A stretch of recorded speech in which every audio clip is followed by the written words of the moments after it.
I'm going to talk just briefly about a subject that we all care about, which is the poetry. And so I apologize first for speaking in English. My Turkish is not up to it. And in an apology, I will, as an apology for speaking in English, I shall show a PowerPoint, which will, at least if you don't understand what I'm saying, you can look at the pictures or at the text on the board on the screen. So here we go. That's the title of my paper, Meaning, Form and Vision. I'm going to time myself. I don't go over limit. The focus of my paper is the topic of a book that I'm currently working on, which is intended for publication next year, and it's called The Vision of Rumi. And in the book, I'll investigate the idea that Rumi's vision is actually active and not merely passive. That is, that he's not searching for the truth to find him, but that he's articulating in the course of the Masnavi a new way of seeing, of looking at reality. So after Frank's wonderfully frank lecture, we are moving from the gaze to the gaze. That's an English joke. In other words, seeing reality not just as something seen, received passively as in a dream, but perceived actively by the open eye of the heart. Now, continuing a line of thought I've previously taken up, in this talk I want to look at the skillful poetic style of Rumi's writing as reflecting a mind that is at the same time both ecstatic and self-aware. And here I look at the relationship between form and meaning. And quite frankly, this talk is just a work in progress talking to colleagues, talking to you, and any feedback I get would be appreciated. Yes, I'm going to mention Bart, but just as a way of illustrating graphically something of the problem. Because my problem is, how does the Masnavi work on the reader, on the listener, to the poetry? It's a question that's puzzled me for years, because what begins as a story changes into something quite different. In a short poem, such as a ghazal, we expect changes in every line. We're prepared to focus, think very carefully to understand. But in a great long poem, such as the Masnavi, it is very perplexing, because at one moment we're hooked like a fish, and then we're cast back into the river, every time to swim for ourselves in a flood of homiletics. In other talks and publications, I've suggested that this Masnavi is written in many voices, many types of discourse that are woven together like many threads in a tapestry, or like many instruments in a symphonic piece of music playing together. And this enables what the mystical poet effortlessly strives for, that is, poetic intensification, to incite in you mystical ecstasy. And through a process of shifting of the many ways of speaking in the Masnavi, Rumi builds in the attentive reader, in the listener, a kind of mystical competence. Do you understand what I mean? A kind of an ability to respond actively, in which the ecstatic voice of spiritual utterance is not only heard from outside, but is apprehended inwardly as if it were arising out of our own experience. Because Rumi's poetry does not only refer to mystical states, it actually instills in them, it instills them, it affects the listener's imagination and leads one to a point of tasting of what the poet means, zauq. In this talk, I want to look at how Rumi resists the tendency of his poetic imagery to become fixed in the imagination. Instead, he is an iconoclast. He's constantly breaking the forms he's made. And you know the ghazal I'm going to quote next. Suratgar o naqasham har lasse boti sazam وانگاه همه بت‌ها را در پیش تو بگدازم sad naksh barhangizam baruch daram amizam chun nakshato ra binam darateshish and dauzam. I am a picture maker and a painter. I make an image every moment. And then in your presence I dissolve all the images away. I animate 100 figures, endue them with a spirit, and when I see your form, I cast them in the fire. What does he mean by dissolve them all away, cast them in the fire?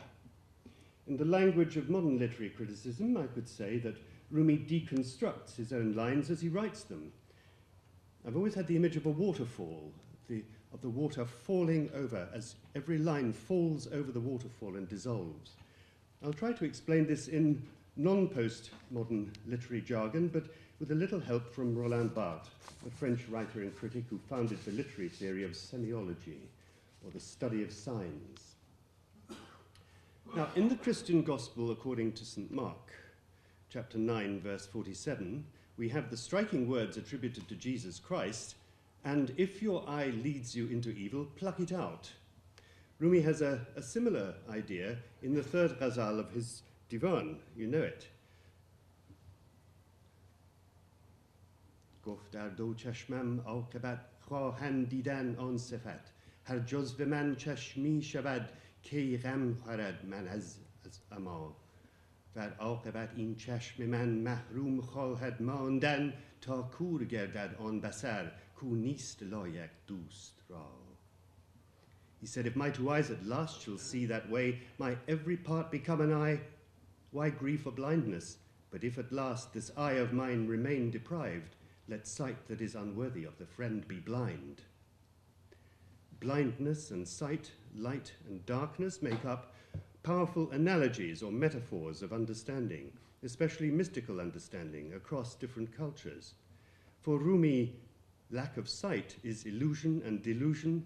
Vision is the power of sight. And he means, of course, seeing in the spiritual sense. And the illusion is that we confuse form and meaning, appearance and reality. We see permanence and solidity in physical things as certainties. We assume that invisible meanings, invisible things, and values, and what we call spiritual realities, are transitory, insubstantial, imaginary uncertainties. In the normal human condition, confusion arises from being misled by our perception of sensual phenomena as the real when they are illusion. Yet, and this is the curious and perplexing thing that Rumi demonstrates very clearly, at the same time, illusion signifies the reality from which it is derived. But this can only be appreciated if it is understood, indeed, if it is seen, that phenomena are merely the multifarious signs of the unseen. So from the first book of the Masnavi, we have these verses.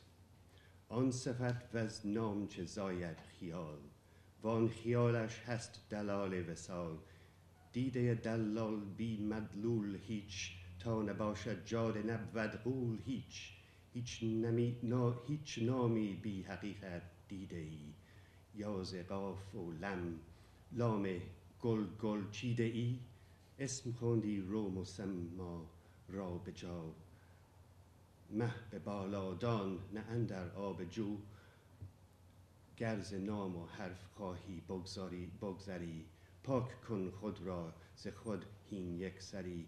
What comes of qualities and names? Illusion. Yet that illusion signifies the union. Have you seen signs without a signifier? When there's no road, there is no ghost to haunt it. And have you seen a name without its essence? From R-O-S-E, have you picked a rose? You've named it. Now go find the thing you've named. The moon is in the sky, not in the river. If you would pass beyond the name and letter, then cleanse yourself of self once and for all. This sounds almost like the semiology of the French critic and semiotician Roland Barthes, who says that the sign needs the signifier. For Barthes, what we see as symbols and hear in words are meanings constructed out of these three elements: the name or the signifier, the word rose or gol, written down, heard in the ear, the signified or the concept to be conveyed, and the resultant sign, which is what we actually see and perceive, this thing on the screen. So the word rose designates a concept or a particular flower. And we see that that's not a daffodil or a daisy, it's a rose. And we see the resultant image in something like this image. When we endue a rose with sentiment such as passion, then we change it from being a mere flower into being a mythological symbol, and we give these to other people, usually lovers or parents or friends that we are devoted to, because the rose is a signifier of devotion, of love, of passion. And this transformation happens at a linguistic level, says Barth. We use the words, the ordinary language signifier L1 combined with the signifier L2, and in language we have the sign, the linguistic sign rose, which is an ordinary language signifier, okay? But, Barth says, this sign takes on a new meaning in mythological or poetic speech because it becomes endued, it comes endowed with signification, the signified thing. And that is the sign that we see when we look at that picture, or when Rumi or other poets use the word rose to signify a symbol, to mean a symbol. That's the French terminology. Just an example of this in religious mythology, we have the ordinary English word virgin, or the Greek word kore, or parthenos, the idea of the virgin, which carries the symbol, the signification of purity, and we know her when we see her image, the Virgin Mary. But the Virgin Mary herself becomes endowed with the symbolism of the incarnation. That's the mythological signified incarnation, the new law, the divinity. And so actually the Mother of God, the Theotokos, is the sign of the Church of God, or the Mother of God. She is this divine figure. Well, Rumi, the mystical poet, as distinct from non-mystical poets, uses symbolism and poetry not to carry the imagination away in beautiful imagery, but rather to return to the awareness of the purpose of all manifestation and imagination, namely the discovery of the beloved that is hidden and yet potentially to be understood in form. So Rumi urges the reader to find the meaning or signification, but not to mythologize it, not to make it into an idol of the mind. Meaning must remain in meaning and constantly escapes being caught in form. In other words, not to confuse the form and the meaning. The meaning is an open-ended signification, ultimately signifying the divine in manifestation. Ignorant as we are, we trap meaning in form and worship the form, instead of recognizing the evanescent meaning. In plain language, we have to recognize that when we know it to be illusion instead of reality, we see the meaning that is represented in form, but it's greater than that form, as if it is alluded to in the manifestation. I'll just give you an example. I think of what we often have in England in the windows of stores and service stations, the cardboard cutout image of a uniformed policeman or policewoman on display. For one fraction of a second, you are fooled by the illusion into thinking you are being watched by a policeman, but as soon as you see it, you realize the first thing is one realizes you are being watched and a policeman is about to arrest you if you commit an offense. In the case of Rumi's poetry, if we are of sufficient clarity of vision, we don't see the illusion of phenomena as an illusion, but rather we see the truth appearing through the appearance of illusion. A lot of the Masnavi is devoted to making this kind of seeing through illusion apparent, illusion of all kinds, and it's a thoroughly Quranic idea. To God belongs the east and the west. Whichever way you turn, there is the face of God. God is omnipresent and all-knowing, which Rumi turns into a rather lovely poem, in a rubai of 247 of the Divan. Bar har jai ke sar neham masjud oost, dar shesh jihat o berun shesh ma'bud oost. Bag o gol o bulbul o sama o shahid, injum le bahane o hame maqsood oost. Wherever I may turn my head, he is the worshipped one. In 6 directions and beyond, he is the adored one. The garden, rose and nightingale, the ecstasy and beauty, the whole of this is pretext, and all things are of his purpose.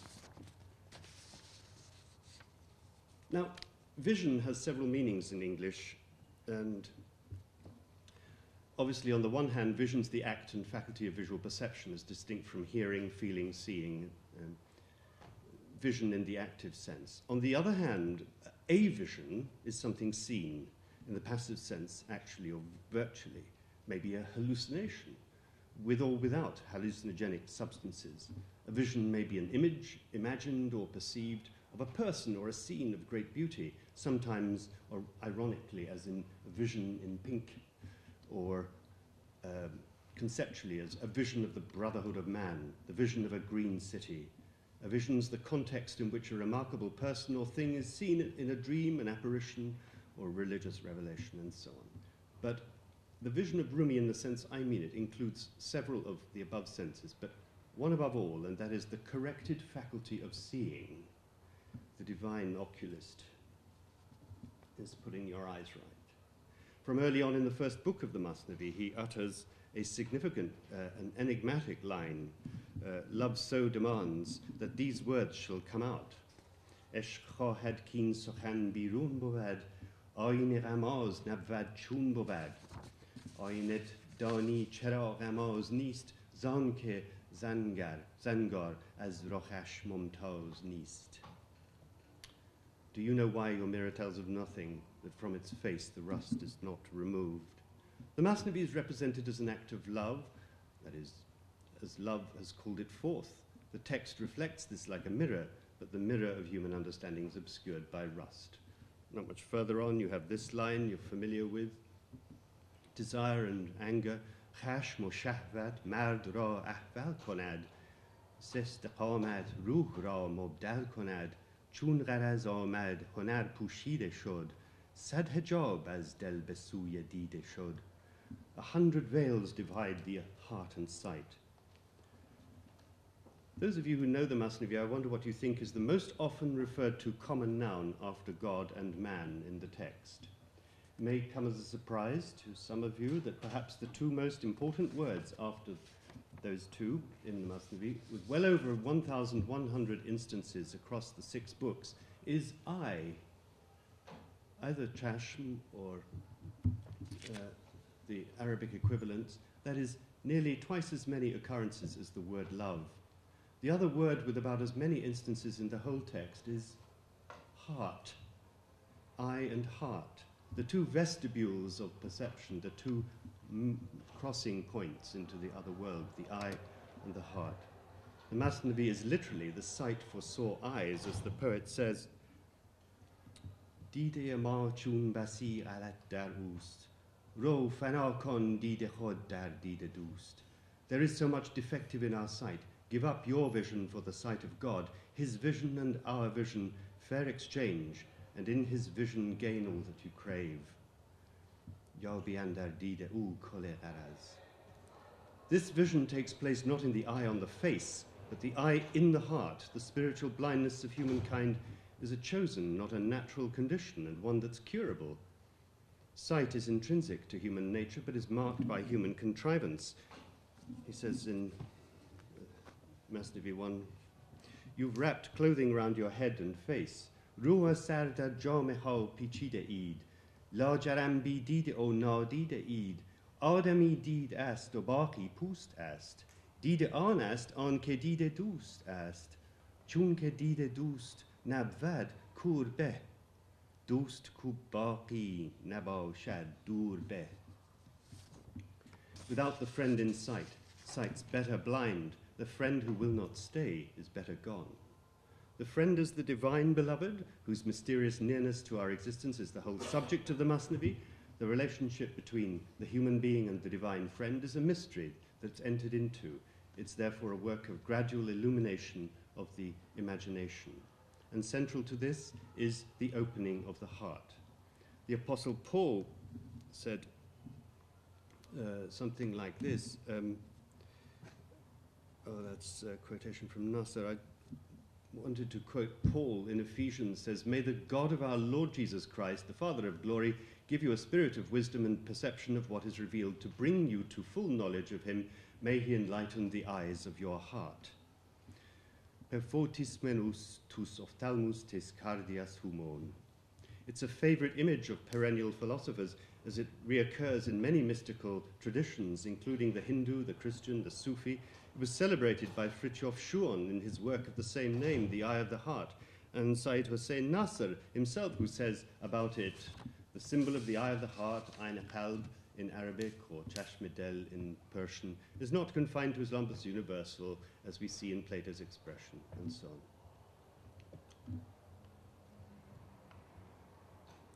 A contemporary of Rumi's, the great German Dominican mystic Eckhart von Hochheim, known as Meister Eckhart nowadays, has written in one of his German sermons, "The eye with which I see God is exactly the same eye by which God sees me. My eye and God's eye are one eye, one vision, one knowledge, and one love." Oliver Davies, in his wonderful translation of Eckhart's sermons, says something which could very easily be said about Mevlevi, Mevlana. He says,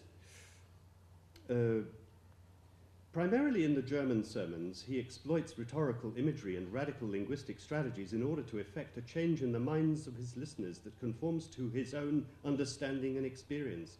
It's this intentionality which creates the rhetorical surface of the sermons, full of contradictions and flourish, metaphysical drama and hyperbole. And it is this too which has at times in the past caused the learned to believe that Eckhart, and for this you could read Rumi, is a confused thinker, and those less learned to believe that he preached a wildly mystical religion freed from the trammels of Christian doctrine and institution.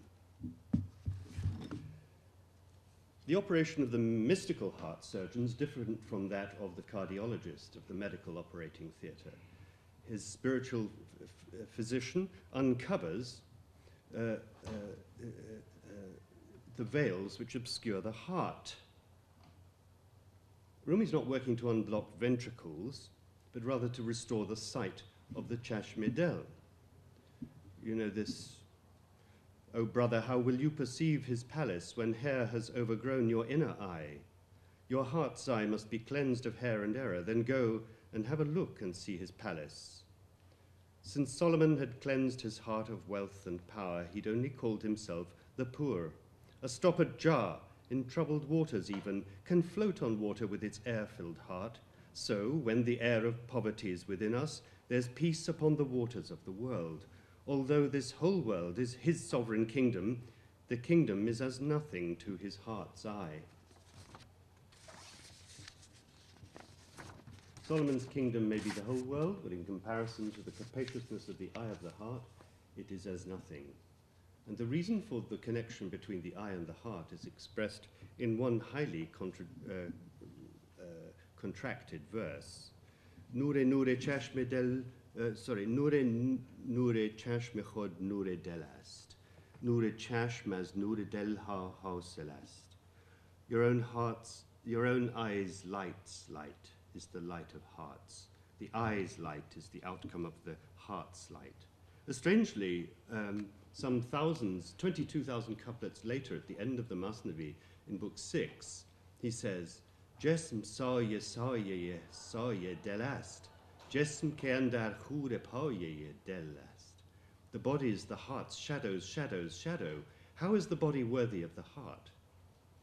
Back in Book 1, the very next verse, says, "The heart's light is after all God's light. It's pure and far from mental, sensual light."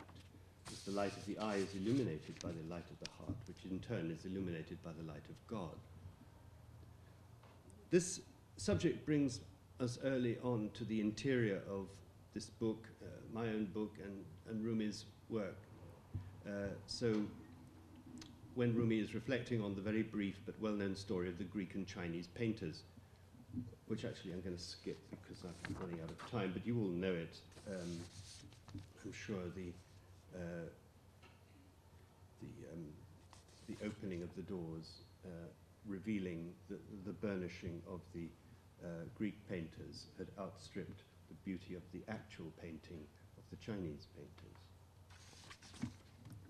So, I won't give you that.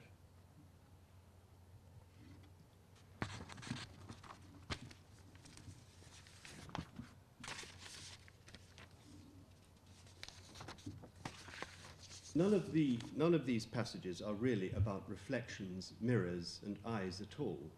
It's a poetry that seeks to train the reader in the art of disentanglement from the self-regarding self, so that one may see from an entirely different perspective.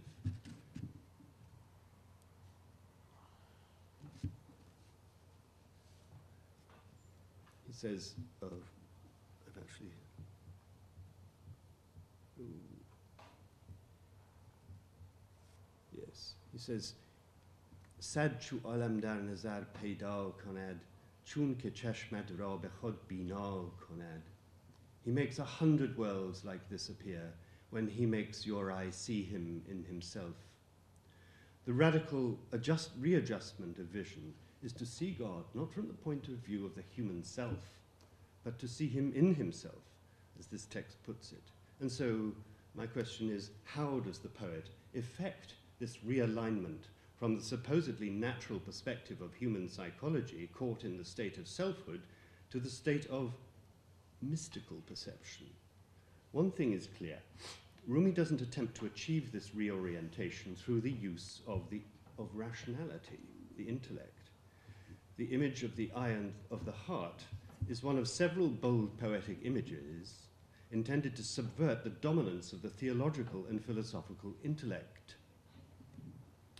Located in the being of God, the eye of the heart transcends the universe of created things, while at the same time it locates this transcendent dimension of reality intimately close to human nature, recalling Quran, Quran 50:16. We created man, we know the promptings of his soul and are closer to him than his jugular vein. In the Masnavi and generally in Sufi discourse, there is this reciprocal intimacy between the divine and the human, and the eye is the organ of that interface. It's the interface of that intimacy of God with the world. This poetry then is not didactic in that it describes and prescribes a transformed psychology theoretically. Rather, it is poetry of ingenious interrogation and provocation that works upon the imagination, moving the reader to see differently, or perhaps better, to see for once instead of remaining blind forever. One of the things Barthes was famous for is having criticized the bourgeois consumerism of a society addicted to self-aggrandizement amid the banality of commodity fetishism. It was a critique of French consumerist society and the Americanizing aftermath of World War II, the worship of meanings that are empty because they're merely fabrications extrapolated from ordinary life by the process of mythologization, the aggrandizement of banalities into the sublime. It was a somewhat cynical and skeptical position from which Barthes himself eventually turned away in the refinement of his own practice of semiotics, and it overlooked the positive outcome of mythologization, that poetry and mythology can allow meanings of very abstract ideas to be conveyed boldly and comprehensively on the large screen of mythological narrative. Religion had known this trick for millennia. In the Western apophatic, the Theologia Negativa, mystical tradition of the pseudo-Dionysus, the Cloud of Unknowing, for example, and in Meister Eckhart, to take just 3 examples, we find an echo of Rumi's reticence to speak of the most holy things. In Rumi, it is a most profuse reticence, as he will lead up to and around this subject in most eloquent terms. The lover drinks on vintage wine within, and intellect is at a loss and friendless. The partial intellect opposes love, though it pretends to be its confidant. Intelligent and clever, but not nothing, demonic till the angel disappears. In speech and action it is our companion, but when you come to inward states, it's nothing. It's nothing, since it's not escaped from being. Not willingly, unwillingly will do. Eckhart had famously said, taking leave of God for the sake of God is the greatest act of renunciation that someone can make. Rumi echoes this in a passage that is slipping into silence at the end of a discourse. This ardor is too much for heart and soul. Whom can I tell? There's no ear in the world. Where there was ear, he turned it into eye. Where there was stone, he turned it into jasper. He is an alchemist. And what is alchemy? He is the source of miracles. What magic? For me to praise is interrupting praise. It's proof of being, and being is an error. İnsana goften zaman terki sanast. Kin dalile hasti o hasti khataust. You must not be when you are in his presence. And what is being with him? Blind and blue, for he would melt you if you were not blind. You would have known the scorching of the sun, and if they were not blue in consolation, how could these shores have stayed congealed like ice? I'm just about to finish, and I've gone over slightly, I'm sorry. He sits in front of you. Where is the front? In front, where is the forward-thinking soul? If you imagine you have back and front, you're bound to body and deprived of soul. Down, up, behind, in front describes the flesh. At heart, the radiant soul has no directions. Release your vision to the king's pure light. Don't fantasize like one who cannot see. Now, these lines are remarkably close to an important didactic theme in the Middle English mystical treatise, The Cloud of Unknowing, where the author says, make sure that you are no way within yourself. And to be brief, I do not want you to be outside yourself, or above, or behind, or one side or the other. Where shall I be then, you ask? Nowhere, by what you tell me. Now truly you are right. That is where I would have you, because nowhere in the body is everywhere in the spirit. I can't think of a better way to end than by showing you some of the exquisite miniature surrealist pictures of the contemporary Iranian artist Ali Akbar Sadeghi, who seems to me to illustrate in graphic images so much of what Rumi represents in his poetry. Here we are. I'll just very briefly flick through them. This is the circle, or daire. The titles of the poem, of the pictures, are not meant to give you the image, but they allude to something going on in the pictures. This is clock. This is line. I could give a whole lecture on this particular picture. What you can see is the layering of planes and the playing with persons. That's a 1987 painting. Or this one, Diameter. Or this one, Reason.